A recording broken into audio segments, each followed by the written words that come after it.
Academy for Social Change presents the Equal Pay Act. Sophia and her friend Gabriel decide to start a lawn mowing business.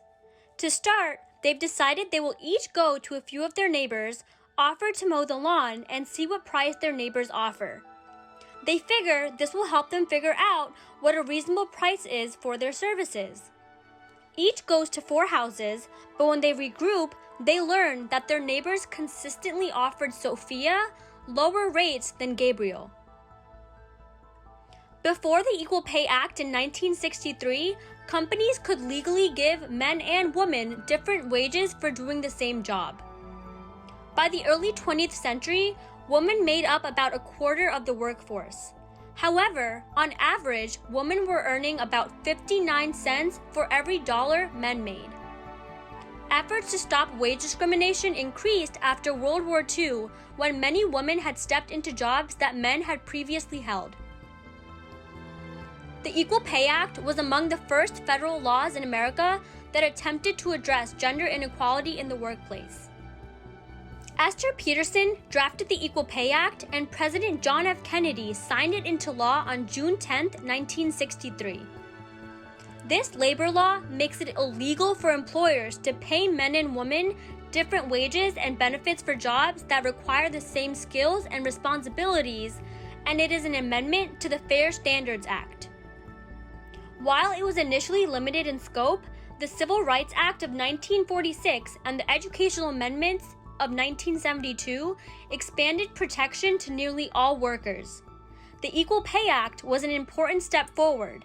However, there were and still are issues of a wage gap between men and women, especially among Black, Hispanic, Native American, and Pacific Islander women. World War II brought many more women into the workforce, and as a result, the push for equal pay grew stronger. In 1945, Congress introduced the Women's Equal Pay Act, but the bill failed to pass. After the war, the percent of women in the workforce dropped from 37% to less than 28%.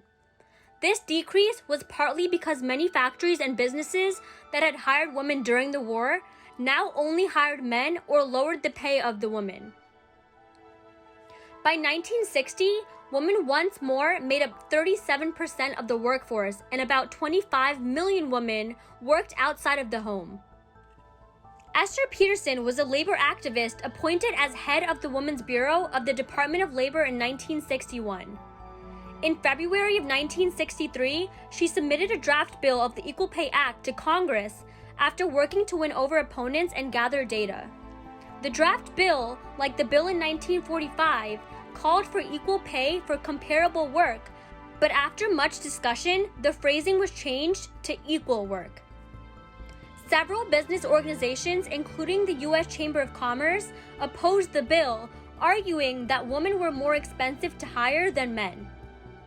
These organizations pointed to higher absenteeism and turnover rates for women, which were usually associated with maternity leave or childcare.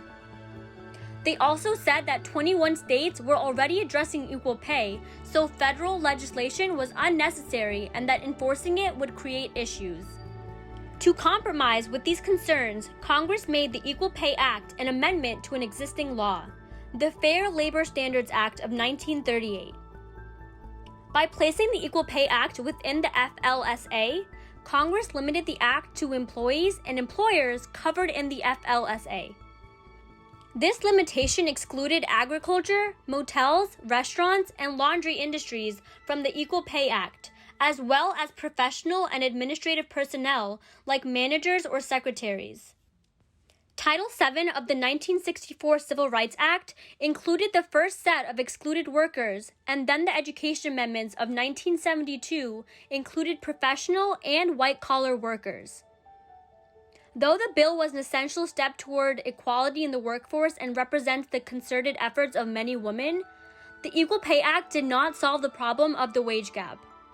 Many women were still limited in their work opportunities, especially as women with husbands or children were often expected to perform household labor like cleaning, cooking, and childcare, work that was unpaid and often unrecognized.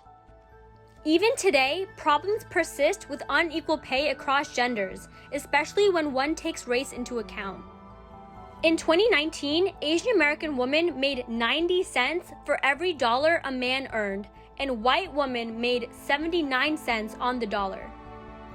Black women made 62 cents on the dollar, and Native Hawaiian and other Pacific Islander women made 61 cents. Native American and Alaska Native women made 57 cents on the dollar, and Hispanic women made 54 cents. If the current rate of progress remains steady, the wage gap will not be closed for several decades. Nevertheless, the Equal Pay Act was a milestone and was only the beginning. In 2009, the Lilly Ledbetter Fair Pay Act strengthened worker protections against pay discrimination. The Fair Minimum Wage Act raised the federal minimum wage to $7.25 an hour. The Paycheck Fairness Act was proposed in 2013 and, if passed, will update the Equal Pay Act to help close the gaps between the 1963 law and the reality of today with measures such as requiring employers to prove that pay disparities exist for legitimate reasons. There is a lot of work to be done, but the Equal Pay Act was a huge step that provided a base level for further efforts to expand on. Now it's your turn to think further. What can you do to help address the wage gap and gender inequality in the workforce?